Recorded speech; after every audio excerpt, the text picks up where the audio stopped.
Hello guys, welcome back to our channel Pyaas institute. और आज हम लोग लेकर आए हैं आपके लिए महिला पर्यवेक्षक भर्ती परीक्षा 2025 के प्रीवियस ईयर क्वेश्चन पेपर के आधार पर तैयार किए गए प्रश्न। अगर आप इन क्वेश्चंस को पढ़ लेते हैं तो आप ये समझ लीजिए कि आपके बहुत सारे टॉपिक एक ही वीडियो में बहुत कम टाइम में और एक साथ क्लियर होने वाले हैं। और जो भी क्वेश्चन आपको इम्पोर्टेंट लगे आप उसका स्क्रीनशॉट लेते जाइएगा। और अगर आप नोट्स बनाना प्रेफर कर रहे हैं तो आप अपने नोट्स में उन क्वेश्चन को इंक्लूड करते जाइएगा। तो चलिए विदाउट एनी डिले स्टार्ट करते हैं। पहला है कि 30 के बाद की आयु में अस्थि घनत्व को बढ़ाने और ऑस्टियोपोरोसिस के कारण होने वाले अस्थि भंग के जोखिम को घटाने के लिए खालिस्तान की पर्याप्त मात्रा आवश्यक है। किसकी मात्रा आवश्यक है? आयरन की, विटामिन की, आयरन या फोलिक अम्ल की, कैल्शियम एवं व्यायाम की, सोडियम एवं क्लोराइड की।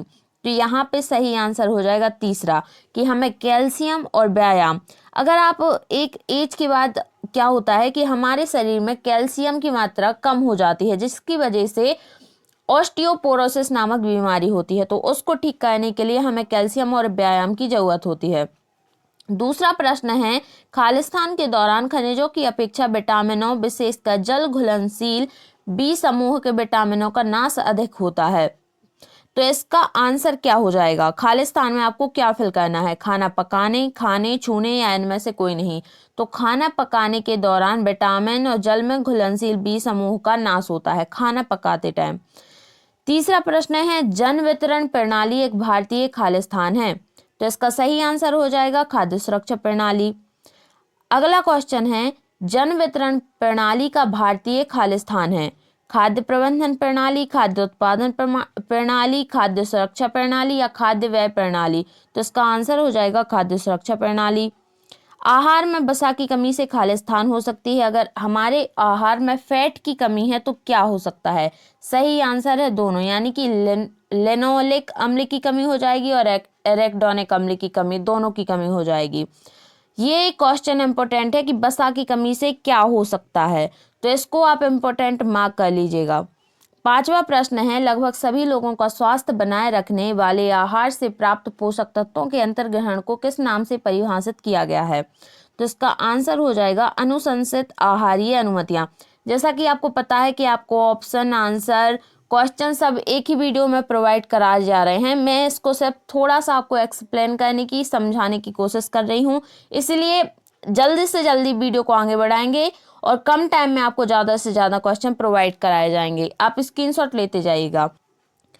हमारा नेक्स्ट क्वेश्चन है, इनमें से किसे अवशोषण के लिए नेज या इंट्रिंसिक कारक की आवश्यकता होती है? Vitamin C, vitamin E, vitamin B12, folic अम्ल या इनमें से, या फिर कौन सा इसका आंसर है? 4 ऑप्शन ही तो होते हैं। तो इसका आंसर हो जाएगा सी, यानी कि विटामिन B12 अवशोषण के लिए नेज कारक के रूप में कार्य करता है। सातवां है, अल्सर से पीड़ित रोगियों को खालिस्तान से बचना चाहिए। तो अल्सर से पीड़ित जो रोगी होते हैं उनको धूम्रपान, अल्कोहल, कॉफ़ी पीना, इन सभी चीज़ों से बचना चाहिए, नहीं तो उसका दर्द और उसकी बीमारी और बढ़ सकती है। आठवां है, फोलेट का अपर्याप्त अंतर्ग्रहण मेगालोब्लास्टिक एनीमिया के अतिरिक्त किस चीज़ से संबंधित है? गर्भावस्था के खराब परिणाम, गर्भावस्था के अच्छे परिणाम, स्वस्थ परिणाम या इनमें से कोई नहीं। तो इसका आंसर हो जाएगा गर्भावस्था के खराब परिणाम। यानी अगर कोई प्रेग्नेंट लेडी है और उसे इस टाइप का कोई एनीमिया हो जाता है तो उसके गर्भावस्था पर एक बहुत बुरा प्रभाव पड़ सकता है। 9वां क्वेश्चन है, किशोरों को उनके वयस्क भार का 30% और लंबाई का 20% से अधिक खालिस्तान के दौरान प्राप्त होता है। तो इसका आंसर हो जाएगा 10 से 19 वर्ष के दौरान। अगला क्वेश्चन है, महिलाओं में BMI ग्रेटर देन 18.5 किलोग्राम पर मीटर स्क्वायर खालिस्तान दर्शाता है। तो BMI क्या दर्शाता है? तो इसका आंसर हो जाएगा कम पोषण। 11वां प्रश्न है, ग्वाटर और क्रेटेनिज्म का मुख्य कारण है आयरन की कमी, फ्लोराइड की कमी, आयोडीन की कमी या सोडियम की कमी। तो यहाँ पे आयोडीन की कमी से ग्वाटर और क्रेटेनिज्म होता है। और ये एक इम्पोर्टेंट क्वेश्चन है, आप इसे भी मार्क कर लीजिएगा। हेपेटाइटिस सी का लंबे समय तक संक्रमण किसका कारण बनता है? यकृत का लंबे समय तक संक्रमण, ल्यूकेमिया, अग्नाशय में सूजन या हृदय रोग। तो इसका आंसर हो जाएगा यकृत का लंबे समय तक संक्रमण, यानी कि लीवर इफेक्ट होता है हेपेटाइटिस में। और हेपेटाइटिस बी ज़्यादा घातक होता है हेपेटाइटिस सी और हेपेटाइटिस ए की तुलना में। 13 क्वेश्चन है, हेपेटाइटिस बी वैक्सीन को सार्वभौमिक टीकाकरण कार्यक्रम में किस वर्ष शामिल किया गया? तो हेपेटाइटिस बी को टीकाकरण कार्यक्रम में 2002 से 2003 के बीच में शामिल किया गया, 2002 से 2003 के बीच में। 14वां प्रश्न है, लाइकोपीन जैसे कि कैरोटीनॉइड खालिस्तान गतिविधि प्रदान करते हैं, एंटीऑक्सीडेंट, हानिकारक, ऑक्सीडेंट या उपरोक्त सभी? तो इसका आंसर हो जाएगा एंटीऑक्सीडेंट। 15वां प्रश्न है, राष्ट्रीय अंधता नियंत्रण कार्यक्रम के अनुसार अंधता का मुख्य कारण है मोतियाबिंद, बेरी, विटामिन B12 की कमी या इनमें से कोई नहीं? तो वैसे तो ये सभी एक प्रकार से कारण है, लेकिन मुख्य कारण की अगर बात किया जाए तो उसमें आंसर आएगा मोतियाबिंद, क्योंकि एक एज के बाद मोतियाबिंद बहुत कॉमन हो जाता है। हमारा 16वां क्वेश्चन है, राष्ट्रीय तपेदिक कार्यक्रम का मुख्य उद्देश्य है निगरानी प्रणाली स्थापित करना, उचित टीबी निदान और केस प्रबंधन, टीबी संचरण को कम करना या उपरोक्त सभी? तो इसका आंसर हो जाएगा उपरोक्त सभी, क्योंकि यहाँ पर तपेदिक यानी ट्यूबरकुलोसिस से होने वाली टीबी की चर्चा की गई है, तो यहाँ पे ये सभी उसके आंसर में सम्मिलित हैं। 17वां प्रश्न है, विटामिन B12 की कमी से उत्पन्न मेगालोब्लास्टिक एनीमिया को ठीक करता है? तो इसका आंसर हो जाएगा फोलिक अम्ल। फोलिक अम्ल से मेगालोब्लास्टिक एनीमिया ठीक हो जाता है। 18th क्वेश्चन है, तेल किसका समृद्ध स्रोत है?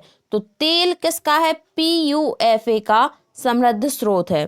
19वां प्रश्न है, निम्न में से कौन सा रोग श्वसन मार्ग से फैलता है? इन्फ्लुएंजा, खसरा, गलसुआ, उपरोक्त सभी?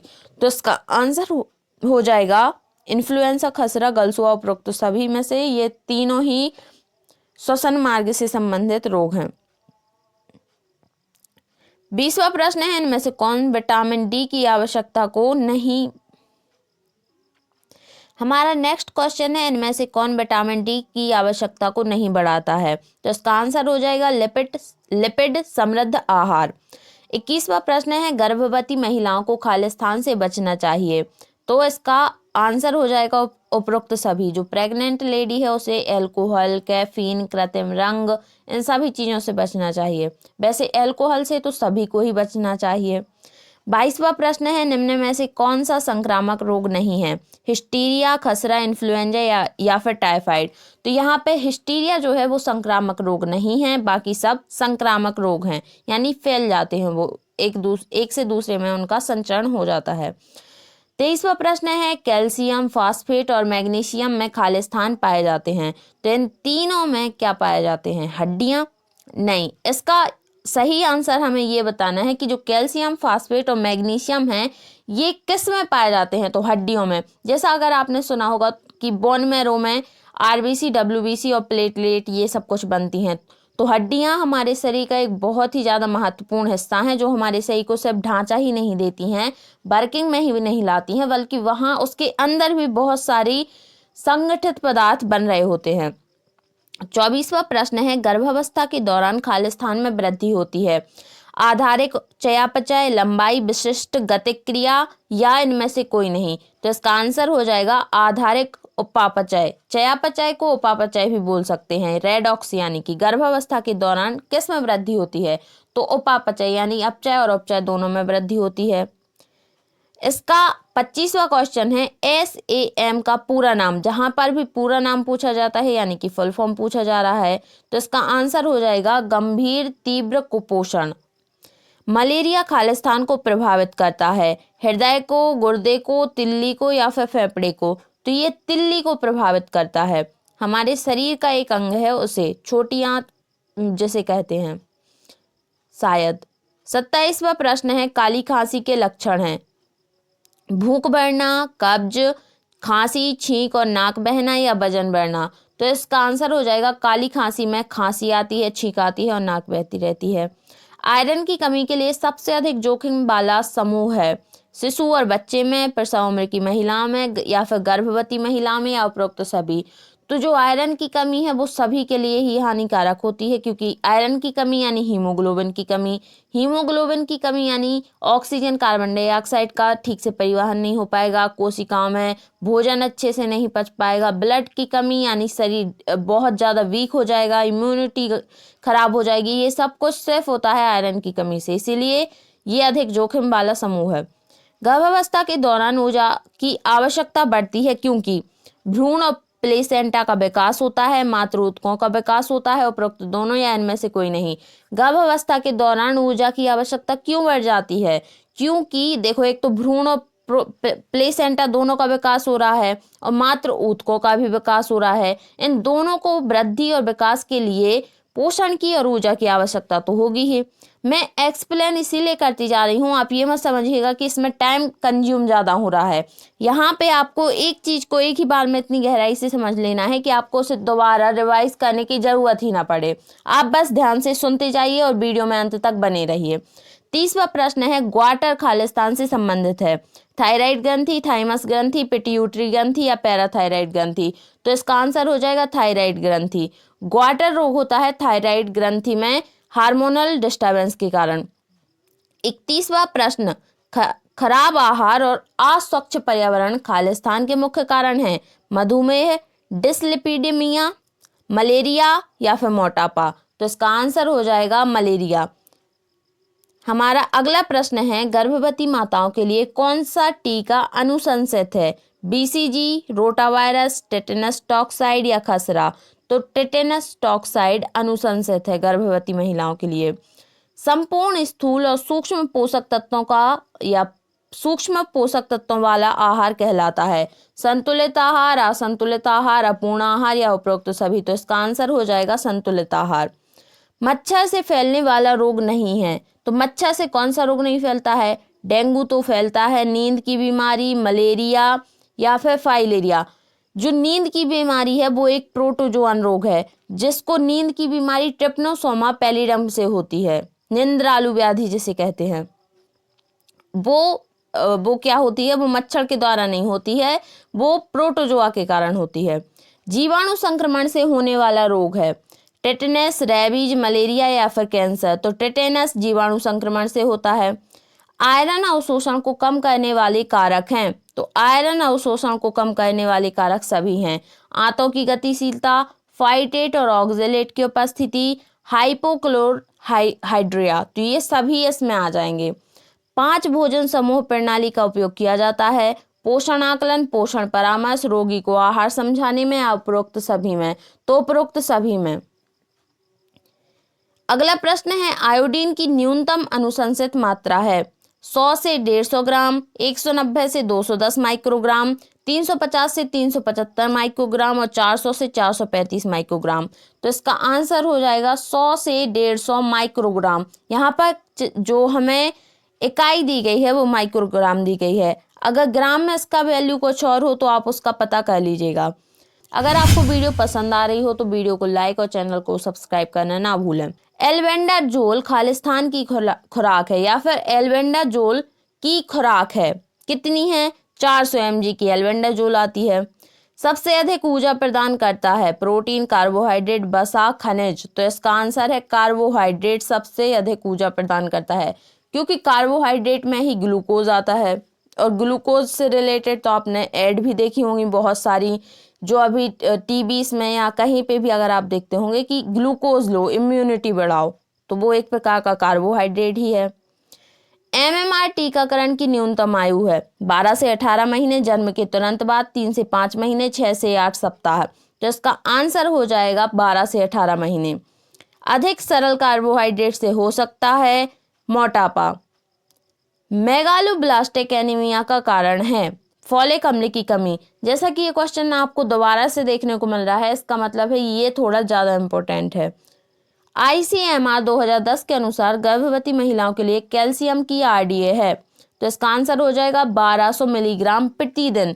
मतलब उसे 1200 मिलीग्राम प्रतिदिन तो कम से कम कैल्शियम इतना लेना ही चाहिए, और केले में कैल्शियम होता है। प्रोटीन को पोषण के उपचार की शुरुआत होती है, कुपोषण के उपचार की शुरुआत कहाँ से होती है? तो इसका आंसर हो जाएगा तरल पदार्थों की पुनः पूर्ति से। 2015 में भारत में टीबी के मामले थे कितने? 22 लाख। 2015 में जब सर्वे किया गया तो 22 लाख ऐसे व्यक्ति मिले भारत के अंतर्गत जो टीबी से जूझ रहे थे या टीबी की बीमारी से जूझ रहे थे। टीबी यानी ट्यूबरकुलोसिस से। निम्न में से किस योजना के अंतर्गत पूर्ण शक्ति केंद्र नामक पायलट प्रोजेक्ट प्रारंभ किया गया था? राष्ट्रीय बाल स्वास्थ्य कार्यक्रम, समेकित बाल विकास योजना, समेकित बाल संरक्षण योजना, राष्ट्रीय महिला सशक्तिकरण मिशन। तो इसका आंसर हो जाएगा राष्ट्रीय महिला सशक्तिकरण मिशन। TRIFED ट्राइफेड का पूर्ण रूप क्या है? तो इसका आंसर हो जाएगा tribal cooperative marketing development federation of India. क्या हो जाएगा? Tribal cooperative marketing development federation of India limited. तीसरा, निम्नलिखित यौगिकों में कौन सी जैविक तंत्र में कार्यात्मक इकाई के रूप में कार्य करते हैं? तो इसका आंसर हो जाएगा पहला और तीसरा दोनों। हार्मोन और लिपिड ये दोनों जैविक तंत्र में क्रियात्मक इकाई के रूप में कार्य करते हैं, याद रखिएगा। ICDS खाद्य पूरक योजना के अंतर्गत गर्भवती और स्तनपान कराने वाली महिलाओं के लिए राशन घर ले जाओ योजना कितनी कैलोरी प्रदान की जाती है, यानी कि उसे कितना राशन दिया जाता है? तो इसका आंसर हो जाएगा 600 किलो कैलोरी। आप जहां तक है गर्भवती महिलाओं से रिलेटेड जितने भी क्वेश्चन हैं गर्भवती महिलाओं से रिलेटेड, आप उन सभी को एकदम अलग से एक चीज में नोट्स, शॉर्ट नोट्स, PDF जो भी आप बना रहे हैं उसमें एक साथ संग्रहित कर लीजिए, जिससे कि आपको इनसे रिलेटेड सारी जानकारी एक ही जगह पर प्राप्त हो जाए, क्योंकि इससे क्वेश्चन सबसे ज्यादा पूछे जा रहे हैं। 600 किलो कैलोरी इसका आंसर है। आगे बढ़ते हैं। इंटरस्टिशियल स्थान में जल के संचय को क्या कहा जाता है? एडिमा। मेनिंजाइटिस किसके कारण होता है? साल्मोनेला के कारण, फंगी के कारण, वायरस के कारण या मेनिंगोकोकस के कारण? तो मेनिंगोकोकस के कारण मेनिंजाइटिस होता है। M फॉर मेनिंजाइटिस और M फॉर मेनिंगोकोकस। इससे आप इस तरीके से आप इसे याद रख सकते हैं। किस विटामिन को सनसाइन विटामिन कहा जाता है? विटामिन D को, क्योंकि ये सूर्य के प्रकाश से मिलता है। अगर आपने हमारी पिछली वीडियोस को देखा होगा तो आपको ये जरूर पता होगा कि ये बहुत ही ज्यादा इंपॉर्टेंट क्वेश्चन है।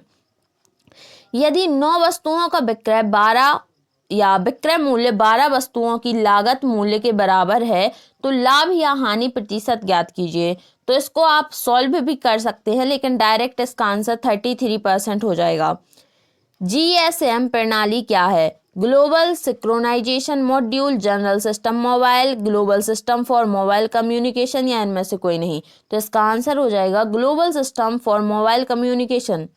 एक पेज से दूसरे पेज पर जाने के लिए किस पूंजी संयोजन का उपयोग किया जाता है? CTRL plus PGUP, CTRL plus PGDN या उपरोक्त दोनों, इनमें से कोई नहीं? तो इसका आंसर हो जाएगा दोनों। कुंजी संयोजन के लिए इन दोनों का उपयोग किया जाता है। संयुक्त राष्ट्र द्वारा जीवन रक्षा संरक्षण और बच्चों के विकास पर घोषणा किस वर्ष अपनाई गई थी? 1989 में, 1990 में, 1991 में या 1992 में? तो इसका आंसर हो जाएगा 1990 में। मोटापे की जटिलताओं में कौन शामिल नहीं है? कोरोनरी आर्टरी रोग, गठिया, ऑब्स्ट्रक्टिव स्लीप एपनिया या टाइप 1 मधुमेह? तो टाइप 1 मधुमेह इसका आंसर हो जाएगा। पोषण स्थिति के जैव रासायनिक उपायों में से कौन सा अधिक पोषण की स्थिति का पता लगाने की संभावना रखता है? Serum albumin, nitrogen balance, serum LDL या इनमें से कोई नहीं? तो इसका आंसर हो जाएगा सीरम LDL। अगला क्वेश्चन है, कम जन्म वजन केवल शिशु मृत्यु दर को नहीं बल्कि खालिस्तान से भी संबंधित है, यानी कि जिस शिशु का जन्म हुआ है उस टाइम पे उसका जो वजन है अगर वो बहुत कम है तो वो सिर्फ शिशु मृत्यु दर को नहीं और किस चीज को भी इफेक्ट कर सकता है? दीर्घकालिक स्वास्थ्य समस्याएं, प्रतिरक्षा शक्ति में कमी, पोषक तत्वों में कमी, उपरोक्त सभी? तो इस टाइप के क्वेश्चन में तो आपको उपरोक्त सभी टिक करना है। मून फेज किसका लक्षण है? BAD, क्वाशियोरकर, मरासमस या फिर PEM? तो क्वाशियोरकर नामक बीमारी मून फेज उसका एक लक्षण है, क्वाशियोरकर बीमारी का। निम्नलिखित में से कौन सा एंजाइम प्रोटीन को तोड़ने का काम करता है? तो प्रोटीएज। प्रोटीन को तोड़ने के लिए प्रोटीएज, लिपिड को तोड़ने के लिए लाइपेज, इस तरीके से एंजाइम होते हैं। आरएनए को तोड़ने के लिए आरएनएज और डीएनए के लिए डीएनएज, इस टाइप के एंजाइम बनाए गए हैं। हमारा अगला प्रश्न है, निम्न में से कौन सा सूक्ष्म पोषक तत्व नहीं है? तो इसका आंसर हो जाएगा प्रोटीन। आप जल्दी जल्दी देखते जाइए इस चीज को और स्क्रीनशॉट लेते जाइएगा और ध्यान से तो सुनना ही है आपको। शरीर में जल संतुलन बनाए रखने के लिए निम्नलिखित में से कौन सा आवश्यक है? सोडियम, कैल्शियम, प्रोटीन या विटामिन डी? तो इसका आंसर हो जाएगा सोडियम। फाइबर का मुख्य कार्य क्या है? पाचन में सहायता करना। निम्नलिखित में से कौन सा खनिज रक्त में ऑक्सीजन के परिवहन के लिए आवश्यक है? तो इसका आंसर हो जाएगा आयरन, क्योंकि आयरन होता है हीमोग्लोबिन में और हीमोग्लोबिन ही वह तत्व है जो ऑक्सीजन और कार्बन डाइऑक्साइड का परिवहन करता है। ये बात मैंने पहले भी आपको बताई है। हमारा नेक्स्ट क्वेश्चन कहता है कि यदि किसी व्यक्ति का BMI 30 से अधिक है तो वह किस श्रेणी में आता है? तो इसका आंसर हो जाएगा मोटापा। विटामिन B12 की कमी से कौन सा रोग हो सकता है? तो विटामिन B12 की कमी से एनीमिया हो सकता है। आहार में प्रोटीन की कमी के कारण कौन सा रोग हो सकता है? तो अगर प्रोटीन की कमी है तो क्वाशियोरकर होएगा। तो अगर आप अभी तक नोटिस कर पा रहे हैं तो आपको क्वाशियोरकर, मरासमस, पीलिया, एनीमिया और डेंगू, इस टाइप के रोगों से रिलेटेड क्वेश्चन पूछे गए हैं। तो आप एक बार जीवाणु द्वारा होने वाले रोग, विषाणु द्वारा होने वाले रोग और प्रोटोजोआ द्वारा होने वाले रोग, उनको पढ़ लीजिएगा और कैल्शियम की कमी से, आयरन की कमी से होने वाले रोगों को भी अच्छे से पढ़ लीजिएगा। हड्डियों को मजबूत बनाने के लिए निम्नलिखित में से कौन सा आवश्यक है? तो हड्डियों को मजबूत बनाने के लिए कैल्शियम आवश्यक है। कार्बोहाइड्रेट का प्रमुख कार्य क्या है? कार्बोहाइड्रेट का प्रमुख कार्य है शरीर को ऊर्जा प्रदान करना। खालिस्तान वाला एक क्वेश्चन है, प्रबंधकीय कौशल यानी कि मैनेजरियल स्किल। तो इसमें आपको किस टाइप के क्वेश्चन पूछे जाएंगे, जरा हम वो भी देख लेते हैं। एक नेता को खालिस्तान में विशेषज्ञ होना चाहिए। नेता को किस चीज में विशेषज्ञ होना चाहिए? मानव संबंध में और तकनीकी कौशल में। उसे टेक्नोलॉजी का भी ज्ञान होना चाहिए और उसे आम समाज से जुड़कर भी काम करने होते हैं, तो उसे मानव संबंध के बारे में भी जानकारी होनी चाहिए। किस प्रकार की योजना एक लंबी समय अवधि में विकास का ब्लूप्रिंट होती है? तो इसका आंसर हो जाएगा परिप्रेक्ष्य योजना। थर्ड क्वेश्चन, स्थानीय नेताओं का चयन का निर्णय खालिस्तान पर निर्भर करता है। सरकार, व्यक्ति, समूह या समाज? तो इसका आंसर हो जाएगा समूह। अगला प्रश्न है, फिलिप बुक खालिस्तान का उदाहरण है।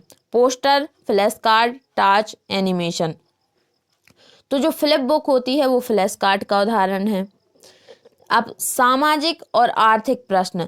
तो सामाजिक और आर्थिक प्रश्न में पहला है, भारत के 14 प्रमुख बैंकों का खालिस्तान के दौरान राष्ट्रीयकरण हुआ था।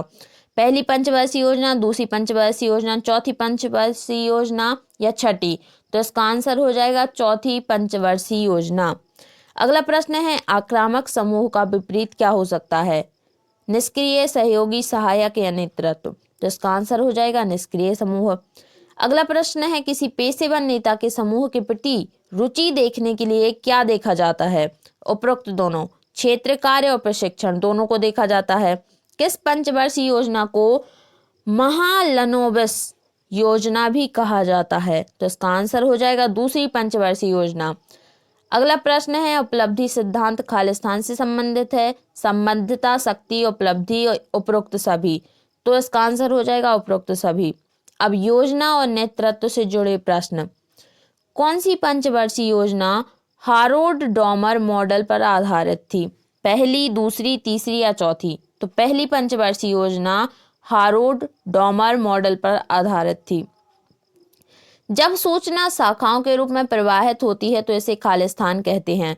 तो सूचना जब शाखा के रूप में प्रवाहित होने लगती है तो उसे ट्री चार्ट कहा जाता है। अगला प्रश्न है, आयोजित शिक्षक सहायता में शामिल है। चौकबोर्ड, चित्र, फ्लैश कार्ड, उपरोक्त सभी? तो चौकबोर्ड हुआ, चित्र हुआ, फ्लैश कार्ड, ये सभी आयोजित शिक्षण सहायता में शामिल हैं। अगला प्रश्न है, नेतृत्व में खालिस्तान के बीच आमने सामने का संपर्क होता है। नेता और समाज, नेता और अनुयायी, नेता और सरकार या नेता और विशेषज्ञ? तो इसका आंसर हो जाएगा नेता और अनुयायी। खालिस्तान ग्रामीण लोग खालिस्तान का विरोध करने की प्रवृत्ति रखते हैं। तो ग्रामीण लोग किस चीज का विरोध कर सकते हैं? परिवर्तन का विरोध कर सकते हैं। 15वां प्रश्न है, भारत में योजना अवकाश की अवधि थी 1966 से 1969 तक की। जब किसी समूह में 3 से 50 लोगों की संख्या होती है तो वह खालिस्तान कहलाता है। अब समूह यानी क्लस्टर में, तो वो समूह नहीं समुदाय कहलाएगा। 30 से 50 लोग हैं। किस सामाजिक समूह में संपर्क व्यक्तिगत होता है? इसमें आपको मिसप्रिंट दिया गया है, इसका आंसर समुदाय होगा। किस सामाजिक समूह में संपर्क व्यक्तिगत होता है? द्वितीयक समूह, प्राथमिक समूह, संगठनात्मक समूह या अनौपचारिक समूह। तो इसका आंसर हो जाएगा प्राथमिक समूह। अगला है, इनमें से किस अवधि को योजना इतिहास कहा जाता है? तो 1966 से 1969 तक। तो आज की वीडियो में हमारे क्वेश्चन की श्रृंखला यहीं पर समाप्त होती है। अब हम मिलेंगे नेक्स्ट वीडियो में। तब तक के लिए आप पढ़ते रहिए, लिखते रहिए, स्क्रीनशॉट से आप इसकी वीडियो को रिवाइज करते रहिए, या आपको जरूरत पड़े तो फिर से आप इस वीडियो को देख सकते हैं। आप किस टॉपिक पर हमसे वीडियो चाहते हैं ये भी कमेंट सेक्शन में ज़रूर बताएं। और वीडियो पसंद आई हो तो वीडियो को लाइक करना और चैनल को सब्सक्राइब करना बिल्कुल भी ना भूलें। नोटिफिकेशन को ऑन रखें कि जिससे कि हमारी जो भी नई वीडियो आएगी वो आप तक पहुंच सके। धन्यवाद।